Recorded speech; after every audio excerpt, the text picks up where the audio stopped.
Ça fait longtemps que j'avais envie d'acheter un slider. Pour mes projets perso sur mes réseaux sociaux, comme pour des projets pro. Tout simplement car grâce à un slider, on peut faire des mouvements fluides de travelling.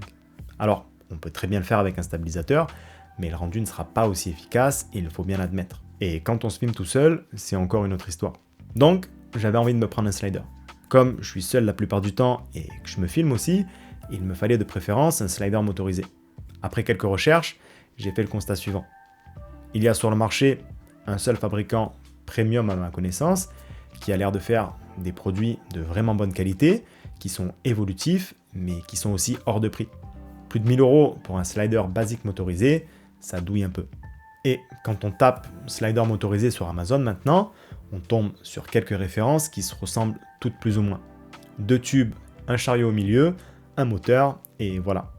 Alors, je ne suis pas en train de dire du mal de ces produits, je ne les ai pas testés et je suis sûr qu'ils fonctionnent parfaitement bien.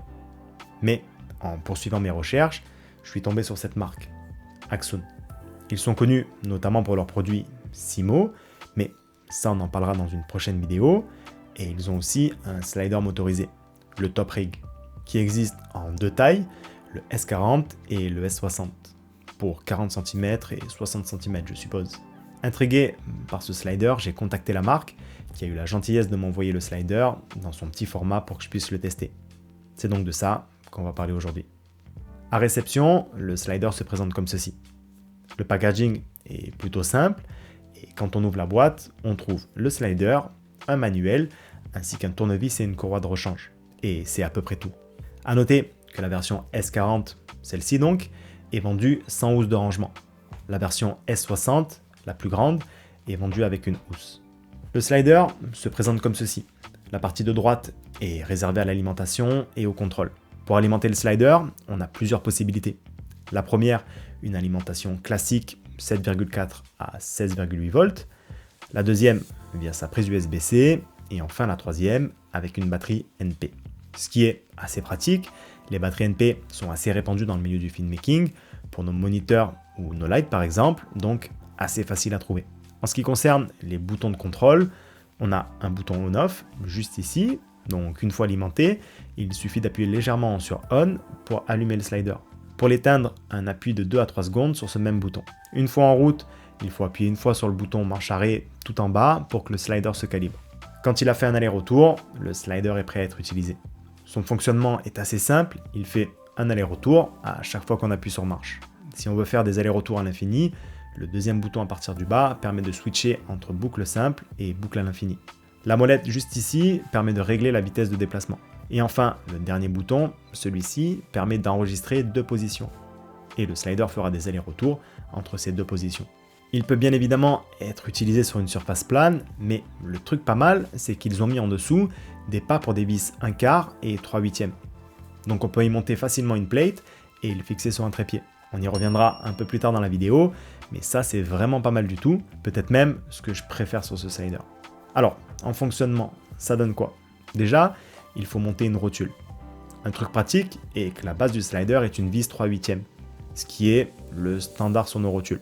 Mais si on veut y mettre un accessoire ou une rotule en 1/4, dans ce cas-là, il suffit de pousser légèrement la vis 3/8 et une vis 1/4 apparaît. Et ça, c'est bien pratique. Une fois la rotule bien fixée, il ne reste plus qu'à monter une caméra et c'est parti. En actionnant le bouton marche, le slider va faire bouger la caméra de gauche à droite dans le même axe ou avant-arrière, suivant comment on place la caméra. C'est pratique par exemple pour faire ce genre de plan ou encore ce genre de plan. Une autre petite fonction intéressante, le slider n'a pas de tête rotative. Par contre, au milieu, ici donc, il y a un axe que l'on peut faire bouger via ces 2 vis et qui va permettre de faire bouger de façon linéaire la base du slider. Je vous montre. Si je mets la barre dans cette position, alors la tête du slider va faire un arc de cercle vers l'intérieur. Si je mets la barre dans le sens opposé, alors la tête va faire un arc de cercle vers l'extérieur. Bien que ça n'offre pas un contrôle total et précis sur les mouvements de la tête, c'est quand même bien pratique et permet par exemple de faire ce genre de plan. Parlons maintenant rapidement de cette molette, qui comme je l'ai dit, permet de contrôler la vitesse de déplacement du slider. Elle a quand même une bonne amplitude je trouve, et permet un contrôle assez minutieux sur la vitesse. On peut par exemple faire déplacer le slider vraiment tout doucement grâce à son moteur pas à pas. Et ça c'est vraiment un bon point. Quant à la vitesse maximale de déplacement, Je vous laisse juger par vous-même, mais moi je trouve ça largement suffisant. Alors, je vous l'ai dit lors de la présentation du slider, il y a en dessous des pas de vis 1/4 et 3/8, ce qui nous permet d'y fixer une plaque et donc de venir fixer le slider sur un trépied. Ce point est vraiment très pratique car on peut utiliser le slider en hauteur, même si on n'a pas à disposition une surface pour pouvoir le poser. Je vous précise quand même au cas où, mais il sera préférable d'utiliser un trépied vidéo plutôt qu'un trépied photo. Ils sont bien plus stables. Moi par exemple, j'ai un trépied plutôt orienté photo, et sur des setups un peu lourds, la moindre petite secousse va se voir. Ou alors sur des plages focales assez éloignées, et notamment sur une utilisation verticale du slider. Parce que oui, le slider dispose d'un moteur assez puissant pour pouvoir l'utiliser à la verticale. Et ça j'aime beaucoup.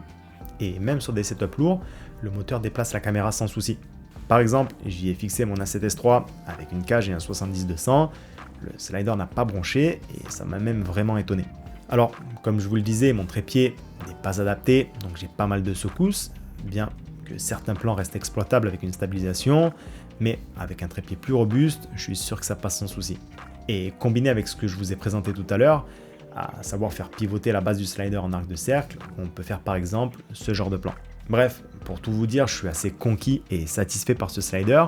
Je le trouve de très bonne facture, il est tout en métal et respire la qualité. Il y a aussi une application pour le contrôler, mais là encore, les contrôles sont assez basiques et similaires à ceux présents sur le slider. Ça permet juste de le contrôler à distance. C'est plutôt basique, mais ça fait le job pour la plupart des utilisations. Personnellement, pour mon utilisation, j'aurais préféré la version S60 qui est un peu plus grande, mais dans ce cas-là, l'utilisation verticale ou penchée nécessiterait des bras de maintien. C'est en tout cas ce que m'a dit la marque. Aussi, je trouve dommage qu'ils ne fournissent la housse que pour le grand modèle. Ah oui, et on n'a pas parlé de prix. Alors, ce modèle, le S40, est vendu dans les 370 €, et la grande version, 420 €. Et je trouve le tarif vraiment honnête et compétitif par rapport à ce qui se fait sur le marché. Donc, si vous cherchez un slider, n'hésitez pas à aller voir du côté de chez Axoon. Bien qu'il ne soit pas évolutif ou propose des fonctions qui au final sont assez basiques, son prix par rapport à sa qualité est tout à fait justifié et fera de lui un compagnon idéal pour débuter avec un slider. Pour conclure, un truc dont on n'a pas parlé, c'est l'utilisation manuelle du slider. Alors, il n'est pas fait pour ça, on peut malgré tout le bouger à la main, mais le moteur n'est pas débrayable, donc les mouvements ne seront pas aussi fluides qu'avec un slider manuel. Voilà, j'espère que cette petite review vous aura plu. En tout cas, moi j'ai pris plaisir à tester ce slider et vous faire cette vidéo. Si vous avez la moindre question, n'hésitez pas, les commentaires sont là pour ça. Aussi, n'hésitez pas à liker ou partager, ça aide toujours les créateurs de contenu, comme également utiliser les liens affiliés dans la description. J'espère pouvoir vous faire plus souvent ce genre de vidéos. Je vous dis à la prochaine. Bye.